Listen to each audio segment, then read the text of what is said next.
Baik, Assalamualaikum warahmatullahi wabarakatuh. Selamat siang dan salam sejahtera bagi kita semua. Salam Om Swastiastu, Namo Buddhaya, salam kebajikan, Rahayu, Rahayu. Di sini saya, Bunda Zahra, mahasiswa dengan NIM 23011040193 akan mempresentasikan seminar proposal yang berjudul Hantu Perempuan dalam Film Horor Indonesia, titik dua, analisis representasi gender dalam budaya populer. Berikutnya adalah pendahuluan. Nah, dalam pendahuluan ini adalah latar belakang yang mana eh, penelitian saya ini memiliki latar belakang eh, film horor Indonesia telah lama dikenal dengan karakteristik khasnya. Salah satunya adalah kecenderungan menghadirkan sosok hantu perempuan sebagai entitas utama. Fenomena ini menarik untuk ditelaah lebih lanjut karena menyimpan banyak makna kultural dan ideologis yang tidak hanya berkaitan dengan kepentingan kepercayaan tradisional, tetapi juga dengan konstruksi gender dalam masyarakat patriarkal.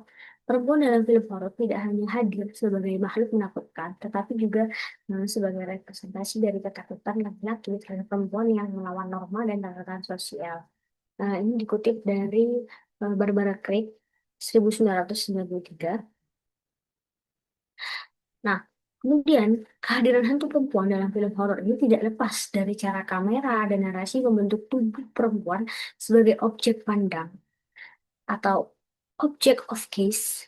Konsep male gaze yang ditemukan oleh Mulvey 1975 dalam esainya menjelaskan bahwa film konvensional seringkali itu menampilkan perempuan sebagai objek visual yang dinikmati oleh laki-laki. Dalam konteks film, Dalam konteks film horor, objek visual ini diubah menjadi sesuatu yang menakutkan, namun tetap berakar pada hasrat dan ketakutan laki-laki terhadap tubuh perempuan. Ini juga dikutip dari Laura Mulvey 1975 dalam esainya.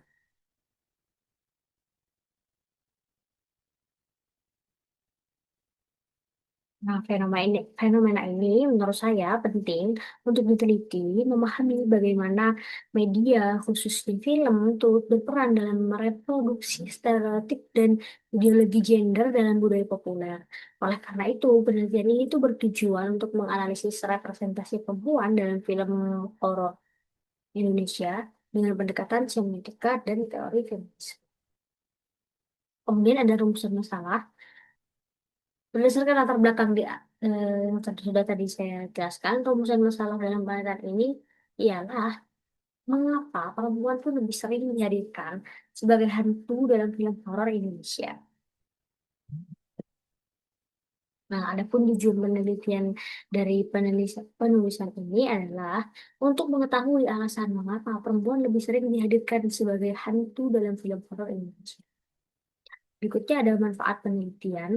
Di sini yang pertama ada manfaat teoritis. Penelitian ini diharapkan dapat memberikan kontribusi dalam pengembangan kajian media, khususnya dalam bidang studi film dan televisi dengan perspektif gender melalui pendekatan teori male gaze oleh Laura Mulvey, Monstrous Feminim oleh Barbara Craig, dan feminisme poststrukturalis. Penelitian ini memperkaya pemahaman mengenai bagaimana representasi perempuan dalam film horor Indonesia mencerminkan konstruksi sosial dan budaya yang lebih luas. Kemudian ada manfaat yang kedua, yaitu manfaat praktis. Penelitian ini diharapkan dapat memberikan kontribusi dalam pengembangan kajian media, khususnya dalam bidang studi film dan televisi dengan perspektif gender. Melalui pendekatan teori male gaze oleh Laura Mulvey, Monstrous Feminim oleh Barbara Craig, dan feminisme poststrukturalis, penelitian ini memperkaya pemahaman mengenai bagaimana representasi perempuan dalam film horor Indonesia itu mencerminkan konstruksi sosial dan budaya yang lebih luas. Kemudian ada tinjauan pustaka. Selanjutnya, dalam tinjauan pustaka ada landasan teori. Penelitian ini menggunakan tiga pendekatan teori utama. Yang pertama adalah teori Melgis oleh Laura Mulvey yang menjelaskan bagaimana sinema kerap memposisikan perempuan sebagai objek visual erotis dari sudut pandang laki-laki heteroseksual. Yang kedua, ada konsep monstrous feminim dari Barbara Craig yang melihat perempuan dalam film horor sebagai sosok menakutkan karena tubuh dan pengalamannya seperti menstruasi dan kehamilan dianggap mengancam tatanan sosial. Kemudian yang ketiga ada teori objeksi dari Julia Kristeva yang menyatakan bahwa tubuh atau wujud perempuan dalam horor kerap diasosiasikan dengan sesuatu yang menjijikkan, kriminal, dan tidak diterima oleh budaya. Yang terakhir adalah pendekatan feminisme poststrukturalis menekankan bahwa representasi hantu perempuan adalah hasil konstruksi sosial dan budaya yang menunjukkan ketegangan terhadap posisi perempuan dalam masyarakat. Kemudian di sini ada penelitian terdahulu. Penelitian sebelumnya dilakukan oleh Pradana di tahun 2020 dalam jurnal Komunikasi Universitas Profesor Dr. Hustopo mengungkapkan bahwa perempuan dalam film horor Indonesia itu seringkali digambarkan oleh makhluk yang penuh dendam dan dikonstruksikan secara seksual. Sementara itu, studi oleh Indrawati pada tahun 2019 menemukan bahwa sosok hantu perempuan digunakan sebagai metafora dari penindasan sosial terhadap perempuan di dunia nyata. Kemudian ada kerangka alur pemikiran. Jadi di sini pertama, saya akan mengidentifikasi masalah dan rumusan masalah. Jadi fenomena dominasi representasi hantu perempuan dalam film horor Indonesia ini menjadi sorotan utama dalam penelitian ini. Pertanyaan yang diajukan adalah kayak, mengapa perempuan itu lebih sering ditampilkan sebagai hantu dibandingkan laki-laki dalam film horor Indonesia? Kemudian yang kedua ada tujuan dan fokus penelitian. Dalam penelitian ini bertujuan untuk menganalisis bagaimana perempuan direpresentasikan sebagai hantu dalam film horor Indonesia serta mengkaji kaitannya dengan konstruksi sosial dan budaya terhadap perempuan. Dan yang ketiga, ada teori dan metode yang digunakan untuk mendukung analisis. Digunakan teori Bayes dari Laura Mulvey, konsep monstrous feminin dari Barbara Tate, teori objeksi dari Kristeva dan pendekatan feminisme poststrukturalis. Kemudian, metode yang digunakan adalah analisis kualitatif terhadap film-film Indonesia yang menampilkan hantu perempuan sebagai tokoh. Kemudian yang keempat dan yang terakhir, ada analisis dan kesimpulan sementara.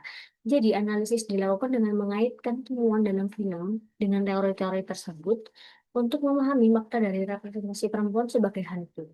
Hasil awal menunjukkan bahwa representasi tersebut mencerminkan konstruksi sosial dan budaya yang melekat pada perempuan dalam masyarakat Indonesia. Selanjutnya ada metodologi penelitian. Jenis penelitiannya, penelitian ini menggunakan metode kualitatif deskriptif dengan pendekatan analisis wacana visual. Analisis dilakukan terhadap tanda-tanda visual dan naratif yang mempresentasikan sosok hantu perempuan dalam film. Ini dikutip dari Mulung eh, tahun 2017.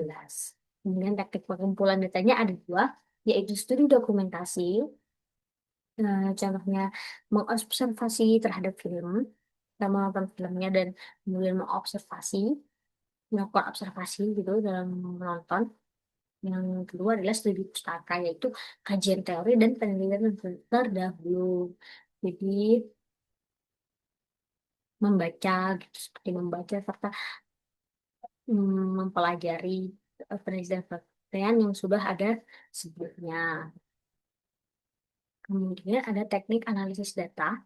Di sini yang pertama adalah mengidentifikasi tanda-tanda visual seperti pakaian, pencahayaan, kemudian ekspresi, dan yang kedua analisis berdasarkan teori, teori Menges, sos feminim, serta teori objeksi. Dan yang terakhir adalah interpretasi konteks sosial dan budaya Indonesia. Sekian dari presentasi seminar proposal. Hendaknya mungkin saya cukupkan. Terima kasih. Wassalamualaikum warahmatullahi wabarakatuh. Selamat siang.